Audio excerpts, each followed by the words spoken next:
Doctor सांग्रां ब्रह्मनि मोनसे बाख्नायजाथाव हाबा। जों मिथिगौ बे बुहुमा जोबोर समायना, नाथाय सोरबाया समायना बुहुमनि सोरगिदिं नुथायखौ गावनि गुनु मेगनजों उदाङै नायनो लुबैब्लाबो नुनो मोना। सुबुङा सुबुंखौ अननांगौ होननाय थांखिखौ सिगाङाव दोननानै आसाम फुटबल एसोसिएशननि नेहाथारि एबा बिटिआरनि गाहाय मावफुं सोद्रोमा प्रमद बर' बिथांनि अएसडि डक्टर सांग्रां ब्रह्मआ रुनिकाटा ओनसोलनि मेगननि बेराम गोनां सुबुंफोरखौ उदालगुरि जिल्लायाव थानाय बडलेण्ड नेत्रलया मेगन फाहामथाय मिरुआव बेसेन लायाजासे गावनि अननायजों फाहामथायनि राहा खालामनानै होयो। डक्टर सांग्रां ब्रह्मनि बेबायदि बाख्नायजाथाव खामानि मावनायखौ फाहामथाय लानो उदालगुरि फारसे थांनो ओंखारनाय रायजो राजाफोरा डक्टर सांग्रां ब्रह्मखौ साबायखर बावो। চকুৰ বেমাৰৰ কাৰণে যিবিলাক সুবিধা লাগে সেইবিলাক সুবিধা অপাৰেশ্যন ইত্যাদিৰ বাবে ঔষধৰ বাবে আমাক আৰু মোৰ ছোৱালীও এজনী আছে তেওঁলোকক মানে আজি ওদালগুৰিলৈ লৈ ডক্টৰক দেখুৱাই যিবিলাকৰ যি ঔষধৰ দৰকাৰ হয় আৰু অপাৰেশ্যনৰ দৰকাৰ হয় এইবিলাকৰ কাৰণে ব্যৱস্থা ল'ব বুলি আমি ইয়াত গোট খাইছোঁ আৰু আমি সকলোৱে তাত যাবলৈ এতিয়া প্ৰস্তুত হৈছোঁ। সেইকাৰণে ছাৰক শ্ৰীযুত ডক্টৰ সংগ্ৰাম ব্ৰহ্ম ছাৰক মোৰ তৰফৰ পৰা আৰু আমি ইয়াত উপস্থিত বেমাৰীসকলৰ পৰা তেওঁক মানে বিশেষ অশেষ ধন্যবাদ জ্ঞাপন কৰিছোঁ। लोगोसे डक्टर सांग्रां ब्रह्मआबो खौरांगिरिफोरनि सिगाङाव ओरैबायदि फोरमायो।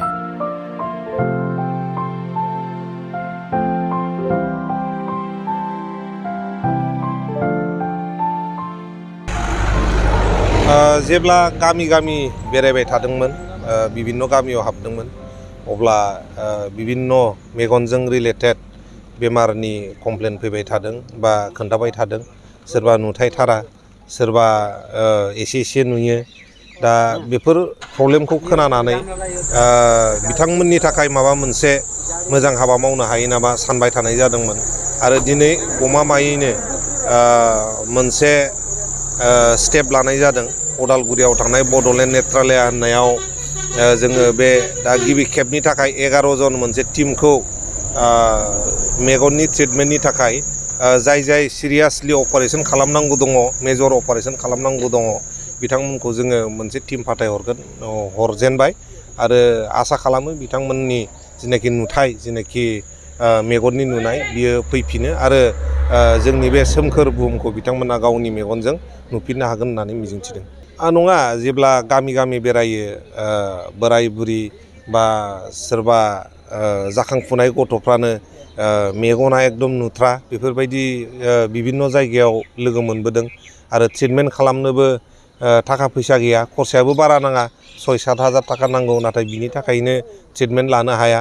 दा बेफोरखौ नुनानै एसेबाबो गोसोआव गाबखांनाय फैदों आरो जोङो जुदि एसे एनैबाबो बिथांमोननि थाखाय मावनो हायाबा जोंलाय मानिथो बाहाय। दा बिनि थाखायनो बेखौ सानखांनानै जोङो बे स्टेपखौ लाजेननाय जादों आरो फैबाय थानाय समाव बेफोरबायदि प्रब्लेम मोनबावोबा आरो साफा बेट्स वाइज जोङो लांनानै बेखौ ट्रिटमेन्ट होनायनि थाखाय थांखि लानाय जादों, जेसेबां हायो आवगायलांबाय थानो।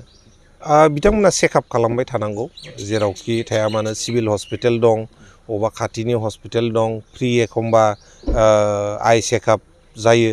दा बेफोरबायदि प्रग्रामफ्राव बा चेकआप जानायफ्राव लकेलफ्राव फैयोबा थांनानै चेकआप खालामनानै लानांगौ मेगनखौ, जाहाथे बिनिफ्राय गाज्रिसिन जाबावा। दा बिनि थाखाय बयबो एसे एवारनेस लाबोनांगौ। दा बेखौनो आंनि खावलायनाय।